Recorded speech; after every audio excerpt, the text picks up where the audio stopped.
आदाब नाजरीन, आइए देखते हैं 3 जून की टॉप न्यूज। हैदराबाद की तरक्की रियासत की तरक्की नहीं होती, गवर्नर तमिलिसाई सौंदरराजन ने किया बड़ा बयान। गवर्नर तेलंगाना तमिलिसाई सौंदरराजन ने कहा कि तेलंगाना अवाम का ख्वाब अभी शर्मिंदा ताबीर नहीं हुआ है। सिर्फ हैदराबाद की तरक्की को रियासत की तरक्की से नहीं जोड़ा जा सकता।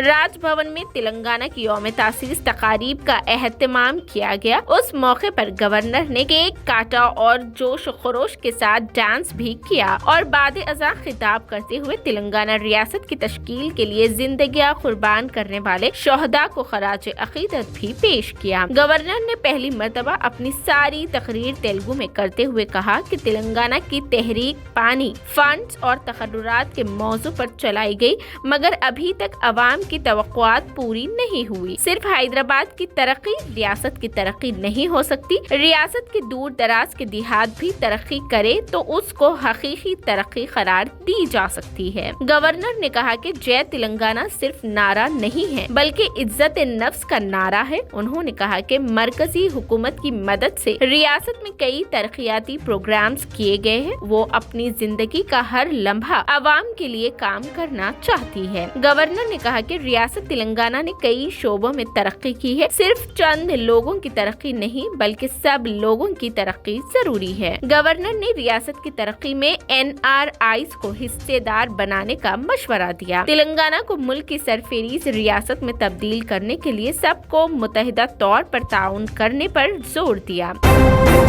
तेलंगाना में मलेरिया वैक्सीन की तैयारी। तेलंगाना के महकमा इंडस्ट्रीज के प्रिंसिपल सेक्रेटरी जयेश रंजन ने कहा कि रियासत तेलंगाना में जल्द ही मलेरिया की वैक्सीन तैयार की जाएगी। उन्होंने ये बात आज सुबह हैदराबाद में मुनक़िदा GO global vaccine research workshop से खिताब करते हुए कही। उन्होंने कहा कि ये वैक्सीन WHO से मंजूर शुदा हो गई है। उन्होंने कहा कि हैदराबाद इस वक्त दुनिया की वैक्सीन की पैदावार का 1/3 यानी 9 बिलियन वैक्सीन डोज तैयार कर रहा है और ये सलाहियत आइंदा साल तक बढ़कर 14 बिलियन डोज तक पहुंच जाएगी। इस मौके पर उन्होंने गैर मुल्की नुमाइंदों से अपील की कि वो रियासत में कायम जियोनम वैली में बायोटेक्नोलॉजी के मुस्बत हालात से फायदा उठाएं। तेलंगाना में झुलस जाने वाली गर्मी। निजामाबाद जिला में चलती स्कॉर्पियो गाड़ी में अचानक आग भड़क उठी। हैदराबाद के साथ तेलंगाना के कई अजला गुज़िश्ता 2 दिनों से शदीद गर्मी की लपेट में हैं। सुबह 8 बजे से ही धूप की शिद्दत में इजाफा देखा जा रहा है। दोपहर 12 बजे से शाम 5 बजे तक झुलस जाने वाली गर्मी देखी जा रही है। जारिया मौसम गर्मा में शदीद गर्मी और धूप की तमाज़त में इजाफे के बाद हैदराबाद के इलाके कई इलाकों में चलती गाड़ियों में आग लगने के वाकयात पेश आए हैं। इसी तरह का एक और वाकया आज दोपहर निजामाबाद जिला में पेश आया, जहां एक चलती स्कॉर्पियो गाड़ी में अचानक आग भड़क उठी और देखते ही देखते गाड़ी चलकर खाकस्तर हो गई। ताहम इस वाकये में कोई जानी नुकसान नहीं हुआ। वहीं बालानगर में जहां पर चलती एक प्राइवेट बस में अचानक आग भड़क उठी और देखते ही देखते बस जलकर खाकस्तर हो गई। ताहम इस वाकये में भी कोई जानी नुकसान नहीं हुआ है। मौसम गर्मा में गाड़ियों में सफर करने वाले अफराद को बहुत चौकन्ना रहना चाहिए। लंबा फासला तय करने से पहले गाड़ी को थोड़ी देर के लिए रोके। इसके अलावा ज्यादा देर तक धूप में गाड़ी पार्क ना करे। बेहतर है कि सुबह या शाम सफर करने को तरजीह दें। तेलंगाना फलाही रियासत के साथ मुल्क के लिए रोल मॉडल में हुआ तब्दील। चीफ मिनिस्टर KCR ने कहा कि तश्कील रियासत के मुख्तसर अरसे में तेलंगाना रियासत ने मिसाली तरक्की करके मुल्क के लिए रोल मॉडल में तब्दील हो गई है। इतनी फलाही स्कीमात मुतारिफ करवाई गई और तरक्याती इक़दामात किए गए। मरकजी हुकूमत और मुल्क की दीगर रियासतें उसकी तकलीद करने के लिए मजबूर हो गई है। चीफ मिनिस्टर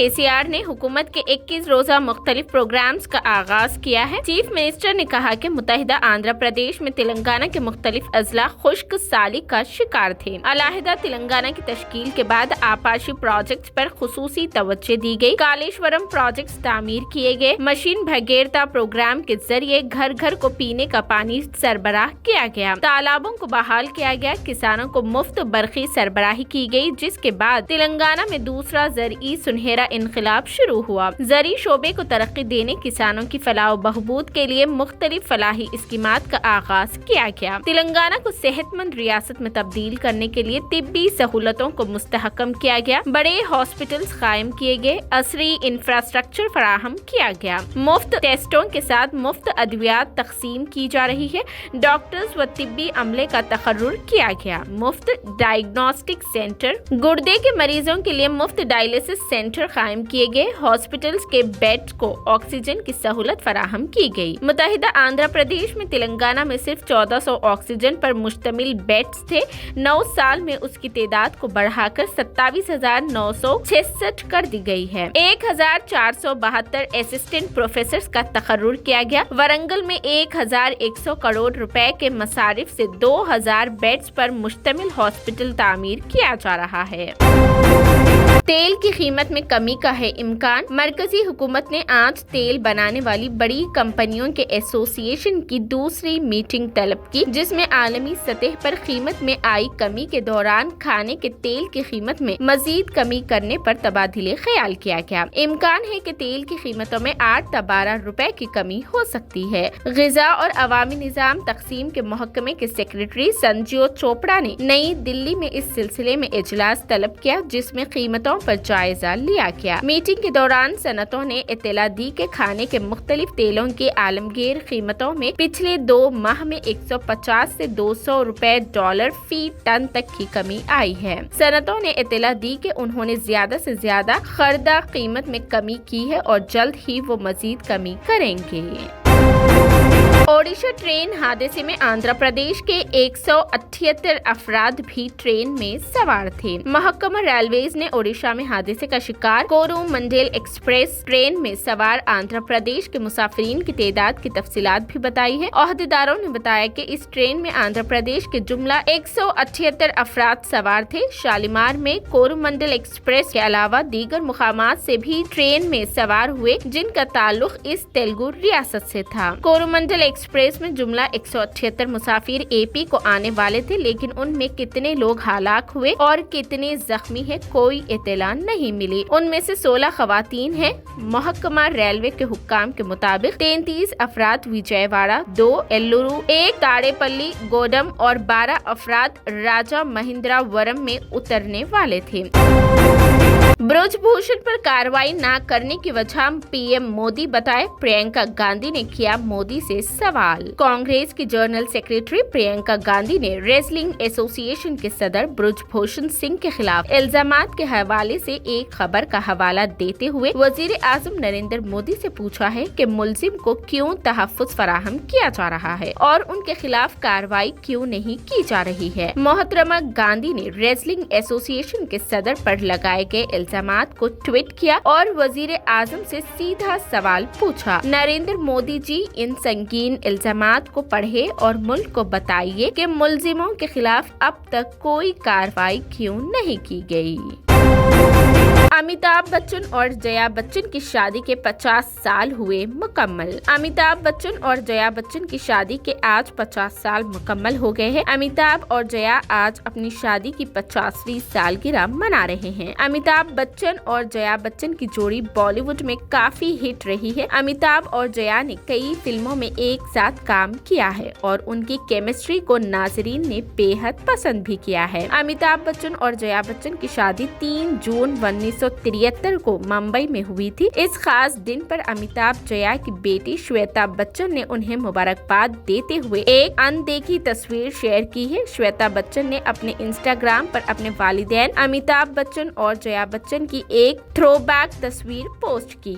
شویتا نے لکھا کہ شادی کی 50ویں سالگرہ مبارک ہو۔ اپوزیشن سیاست کا مرکز بن گئی ہے، راہل گاندھی نے دیا بڑا بیان۔ کانگریس کے سابق صدر راہل گاندھی کی بھارت جوڑو یاترا کے سیاسی اثرات اور اس کے ممکنہ سیاسی فائدوں پر اختلاف رائے ہو سکتا ہے، لیکن اس حقیقت سے تو بہرحال انکار ممکن نہیں کہ اس یاترا کے بعد راہل گاندھی اپوزیشن سیاست کے مرکزی کردار کے طور پر سامنے آئے ہیں۔ یہ بات صرف کانگریس میں नया जोश भरने का सबब नहीं बनी है, बल्कि कांग्रेस की मकबूलियत में इजाफे और कर्नाटक असेंबली इलेक्शन में जबरदस्त जीत ने अपोजिशन की तमाम पार्टियों को भी ये पैगाम दिया है कि मोदी और अमित शाह की बीजेपी नाकाबिले तस्खीर नहीं है। राहुल गांधी की इस नई अवतार का अपोजिशन पार्टियां एतराफ करे या ना करे, लेकिन ये बहरहाल सामने की हकीकत है कि इस वक्त बीजेपी क़यादत का पूरा जोर राहुल गांधी को कमजोर करने में लगा हुआ है और पार्टी क़यादत ने बाकी अपोजिशन लीडरों पर हमले कम कर दिए हैं। जाहिर है इसका सबब ये है कि बीजेपी और आरएसएस की क़यादत महसूस कर रही है कि कौमी सतह पर कांग्रेस ही उसे इख्तिदार से बेदखल कर सकती है। इस एहसास का बड़ा सबब राहुल गांधी के सियासी तरीक़ेकार पर पुख्तगी और तहम्मुल के साथ मजबूती से हालात का सामना करने और एयर कंडीशन कमरों से बाहर निकलकर आवाम से बराह रास्त राब्ता व मकालमा करने की उनकी नई सियासी हिकमत अमली है।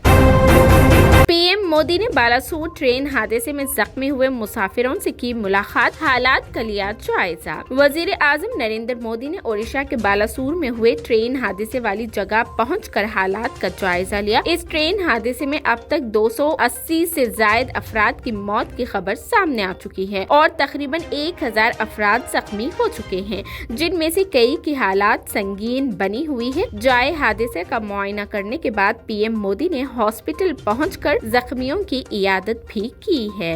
ओडिशा के बालासूर में होने वाले ट्रेन हादसे के बाद हालात का जायजा लेने के लिए वजीर आजम नरेंद्र मोदी की सदारत में एक आला सतह इजलास का भी इनाकद किया गया। एनसीपी लीडर और एमपी सुप्रिया सोले ने कहा कि ये बहुत अफसोसनाक हादसा है। मैं इन लोगों को खराज तहसीन पेश करती हूँ जिन्हें हम बचा नहीं सके। मैं हुक्काम से दरख्वास्त करूंगी कि सबको बचाया जाए और हुकूमत हादसे की वजूहात की तहकीकात के लिए एक कमेटी कायम करे। ओडिशा में 3 ट्रेनों के तसादुम से अब तक 280 से ज्यादा अफराद के हलाक होने की इत्तला मिली। रेलवे के वजीर अश्वनी विश्वनु और ओडिशा के वजीर आला ने जाए हादसे का दौरा किया। राहत और बचाव का काम जारी है। एनडीआरएफ और डीआरएफ और फायर ब्रिगेड मौके पर मौजूद हैं। ये थी 3 जून की top news. TVN 99 news channel को लाइक करे, शेयर करे, सब्सक्राइब करे और फेसबुक पर फॉलो करना बिल्कुल ना भूलें।